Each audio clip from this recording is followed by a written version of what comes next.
না। আর আজকে আমার মহামান্য আদালত 35 নম্বর কোর্টে যে রায় দিয়েছে, সেই রায়টা হচ্ছে বর্তমানে যে তারিখ চলে এসছে এতে হস্তক্ষেপ করবে না, কিন্তু আগামী বছর থেকে ডাইরেক্ট মমতা ব্যানার্জির যে তৃণমূল কংগ্রেস তাকে নির্দিষ্ট করতে হবে উনি স্টেডিয়ামে হোক বা যেখানে হোক পার্টিকুলার সভা করবে, তার নির্দিষ্ট স্থান সমস্ত কিছু পার্টিকুলার উল্লেখ করে দিতে হবে, কত লোক সংখ্যা হবে, কী বৃত্তান্ত, অর্থাৎ আদালতের নির্দেশ অনুযায়ী পুলিশকে এবং এই দলকে কাজ করতে হবে।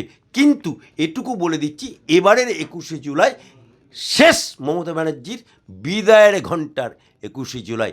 আগামী বছর আর 21শে জুলাই করতে হবে না, কারণ বাংলার মুসলমানরা, বাংলার সনাতনীরা জেগেছে, তাই বিদায়ের ঘণ্টা মমতা ব্যানার্জির বেজে গেছে।